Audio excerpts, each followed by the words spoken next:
Bismillahirrahmanirrahim. Assalamualaikum warahmatullahi wabarakatuh.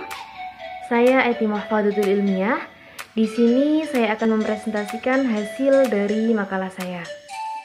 Di sini saya akan membahas terkait mengenal tarekat. Nah, pastinya bagi mahasiswa program studi tasawuf dan psikoterapi sudah tidak asing lagi ya dengar kata tarekat. Di sini saya akan membahas beberapa poin, di antaranya ada sejarah tarekat, kemudian ajaran tarekat, kemudian mursyid dan murid, kemudian ada lembaga pendidikan sufi. Baik, langsung saja kita masuk pada poin yang pertama, yaitu terkait sejarah tarekat. Nah, sejarah tarekat di sini muncul pada abad ke-5 Hijriah atau 3 Masehi. Nah, tarekat ini sebagai kelanjutan kegiatan kaum sufi sebelumnya. Hal tersebut ditandai dengan setiap silsilah, tarekat selalu digabungkan dengan nama pendiri atau nama tokoh-tokoh sufi yang lahir pada abad tersebut. Setiap tarekat memiliki syekh, khofiyah zikir, dan ucapan dan upacara masing-masing, yang tentunya beda dari satu tarekat dan tarekat yang lain. Nah, biasanya syekh atau mursyid mengajar murid-muridnya di asrama untuk latihan rohani yang biasanya dinamakan dengan ribat atau suluk. Nah, kata tarekat secara harfiah berarti jalan, mengacu kepada suatu sistem latihan meditasi atau amalan-amalan. Dalam artian amalan di sini seperti muqarabah, zikir, wirid, dan sebagainya, yang dihubungkan dengan sederet guru sufi. Tarekat di sini sebagai jalan spiritual menuju Tuhan yang meliputi metode sufistik dalam mendekatkan diri kepada Tuhan. Sedangkan secara praktis, tarekat dapat difahami sebagai sebuah pengalaman keagamaan yang bersifat esoterik. Esoterik maksudnya penghayatan. Nah, yang dilakukan oleh seorang muslim dengan menggunakan amalan-amalan berbentuk wirid dan zikir yang diyakini mereka itu memiliki mata rantai secara sambung menyambung dari guru mursyid ke guru mursyid lainnya hingga sampai kepada Rasulullah. Nah, dan bahkan sampai kepada malaikat Jibril dan Allah SWT. Mata rantai ini dikenal di kalangan tarekat dengan nama silsilah.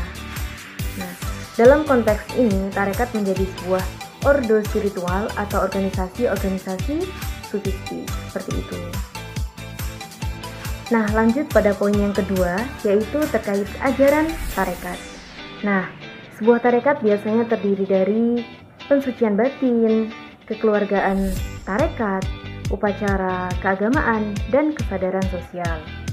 Nah, yang dimaksud pensucian jiwa adalah melatih rohani dengan hidup zuhud, menghilangkan sifat-sifat jelek yang menyebabkan dosa, dan mengisi dengan sifat-sifat yang terpuji, seperti itu. Taat menjalankan perintah agama, menjauhi larangan, taubat atas segala dosa, dan muhasabah atau introspeksi diri. Mawas diri terhadap semua amal-amalannya. Kekeluargaan tarekat biasanya terdiri dari syekh tarekat, syekh mursyid atau khilafahnya, mursyid sebagai guru tarekat, murid dan pengikut tarekat, serta ribat atau zawiyah, tempat latihan, kitab-kitab, sistem dan metode zikir. Upacara keagamaan bisa berupa baiat, ijazah atau hirqah atau silsilah, latihan-latihan atau amalan-amalan tarekat atau talqin, wasiat yang diberikan dan dialihkan seorang syekh tarekat kepada muridnya. Nah, dari unsur-unsur tersebut di atas, salah satunya yang paling penting dalam sebuah tarekat adalah silsilah. Nah, silsilah di sini bagaikan kartu nama dan legitimasi sebuah tarekat, yang menjadi sebuah tolok ukur sebuah tarekat itu dikatakan muktabaroh dalam artian dianggap sah atau tidak. Nah, silsilah tarekat adalah nisbah, hubungan terdahulu, sambung menyambung antara satu sama lain sampai kepada Nabi. Selanjutnya, poin yang ketiga yaitu ada mursyid dan murid. Nah, yang pertama yaitu mursyid. Mursyid di sini merupakan jabatan spiritual yang didapatkan secara turun-temurun melalui jalur silsilah hingga sampai kepada Nabi. Nah, peran seorang mursyid dalam tarekat ada dua. Di antaranya ada seorang mursyid itu berperan dalam menunjukkan terhadap kebenaran serta kesalehan akhlak. Kemudian peran yang kedua yaitu sebagai wasilah atau perantara di antara seorang murid dengan Allah. Secara spiritual, seorang mursyid memiliki wewenang untuk membaiat para muridnya untuk menjadi penerus kepemimpinannya. Nah, baiat di sini bertujuan untuk mempertahankan kekuasaan spiritual. Nah, yang kedua yaitu murid. Murid di sini sebagai seseorang yang dibimbing oleh seorang mursyid dalam hal kerohanian. Nah, sebagai seorang murid harus patuh terhadap peraturan dari seorang mursyidnya. Seperti itu. Sebagaimana seorang murid berhak untuk memilih mursyid yang kompeten. Nah, dalam artian sesuai dengan ajaran agama. Sebagai seorang murid juga tidak perlu malu-malu untuk bercerita terkait pengalaman spiritual, meskipun itu positif maupun negatif. Nah, poin yang keempat yaitu terkait lembaga pendidikan sufi.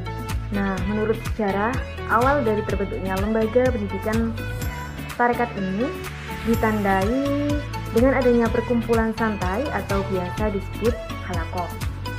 Di antaranya para tabi'in untuk mendiskusikan dan membicarakan perihal agama dan spiritual, sekaligus kegiatan pembacaan zikir sebagai latihan spiritual atau rohani yang dilakukan secara bersamaan.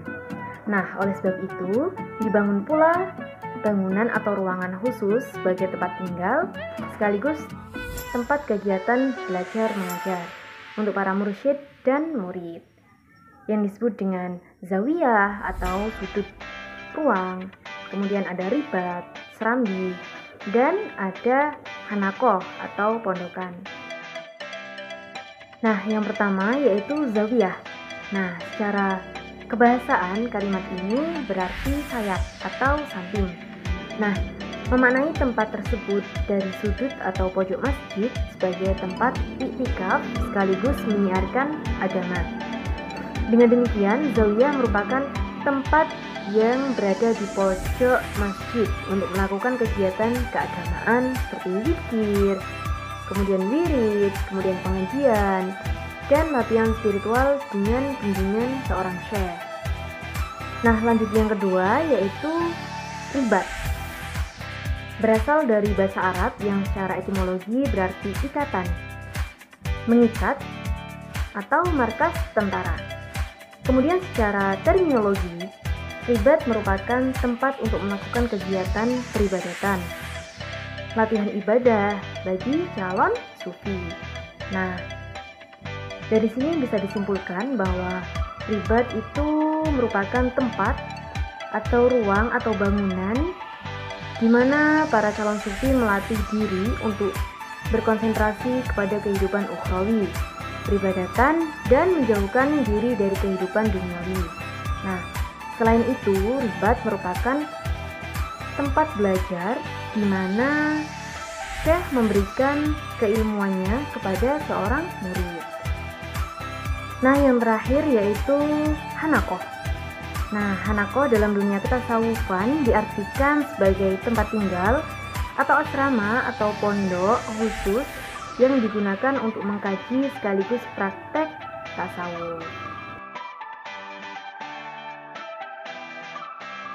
Demikianlah video presentasi singkat dari saya. Kurang lebihnya saya mohon maaf. Semoga dapat bermanfaat untuk kita semua. Akhirul kalam, wassalamualaikum warahmatullahi wabarakatuh.